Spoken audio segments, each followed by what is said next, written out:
আসসালামু আলাইকুম রহমতুল্লাহ। মাননীয় প্রধানমন্ত্রী আজকে বাঁশখালীর মানুষকে দেখতে আসছেন, সাথে বাংলাদেশের অর্থমন্ত্রী জনাব আমির খসরু মাহমুদ চৌধুরী আর বাইফুত পাপ্পা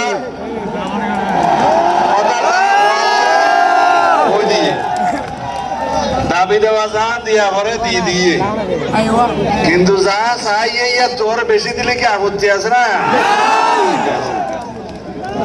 আর মাননীয় সংসদ সদস্য সকল কেউ বক্তৃতা দিন না ভারতে গুচ্ছ নয়, কারণ মাননীয় প্রধানমন্ত্রী তো আর বহু জায়গা যা করিব আইও কথা নকইছো চাইলাম তে হতে তুমি সিনাইঙ্গে মানুষ দুই নকইলে তুই যারা গুছো এখন তার লাগে এটা পর্যটন স্পট কোয়াকা পারে পর্যটন স্পটও কি দিল না নবরণ ন্যায্য মূল্য পাওয়া শুরু করছে ইনশাআল্লাহ। মাননীয় প্রধানমন্ত্রী অচিরেই ঘোষণা করিল ন্যূনতম দাম ৮০ হলো ৭০ পাইব, আন্দাজ করে চেয়েছে বাংলা।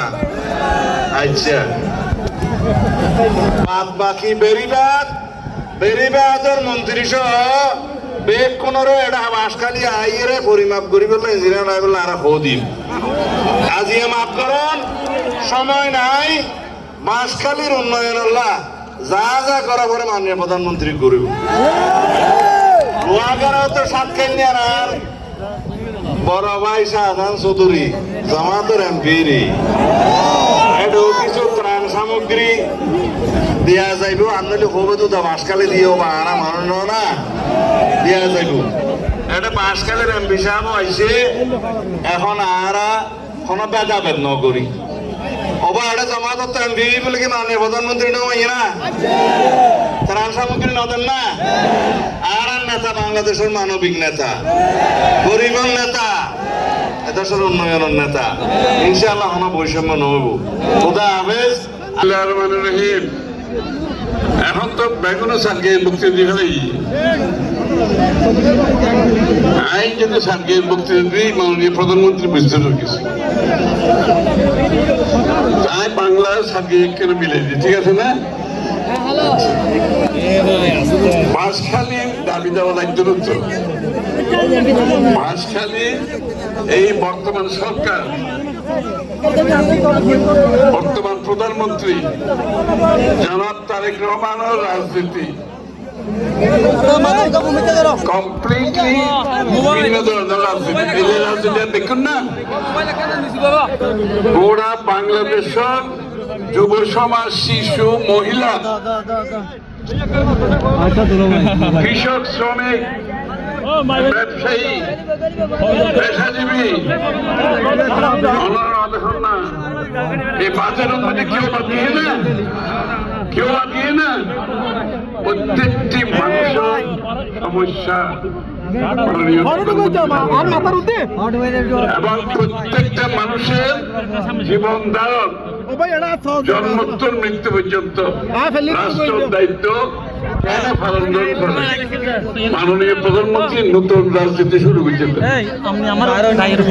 রাজনীতিতে তো এখন নতুন রাজনীতি, নতুন চিন্তা, নতুন ভাবনা, কারণ বিশ্ব বলতে কি এই নতুন চিন্তায় বাংলাদেশ গড়ার যে বাংলাদেশের প্রত্যেকটা মানুষের কাছে অর্থনীতির সুফল প্রত্যেকটা মানুষের বাড়ি বাড়ি যায়, প্রত্যেকটা মহিলার মহিলা কাজ খাইয়েন না, ফ্যামিলি কাজ খাইয়েন না, ফ্যামিলি কাজ প্রত্যেক পরিবারের যারা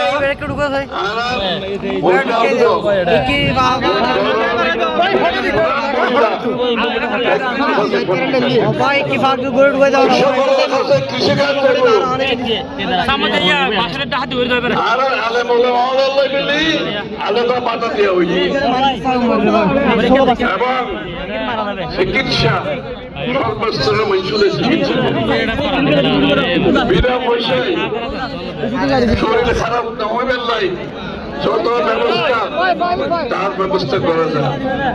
শিক্ষা স্বাস্থ্যর খাতে সবচেয়ে বেশি বরাদ্দ দেওয়া গিয়ে, ঠিক আছে না? সবচেয়ে বেশি বরাদ্দ, কারণ শিক্ষা স্বাস্থ্য শিক্ষা স্বাস্থ্য খরচ কমে গেলে এবং ফ্যামিলি কার্ডের ট্যাম হইলি, কৃষক কার্ডের ট্যাম হইলি,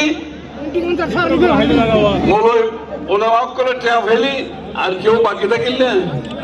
প্রত্যেকটা মানুষের কাছে উন্নয়নের ছোঁয়া, দেশের উন্নয়নের যে ভাগিদার, যে বাংলাদেশের প্রত্যেকটা মানুষ মাননীয় প্রধানমন্ত্রী চিন্তার রাজনীতির মধ্যে ইতিমধ্যে ব্যাখ্যা প্রত্যেকটা মানুষ হল। আর বাঁশখালীর উন্নয়নের ব্যাপারে কোনো চিন্তার কোনো কারণ নাই। বাঁশখালীর যত সম্ভাবনা আছে ব্যাংক কিশোরের সরকার খামত লাগাইল। ধন্যবাদ।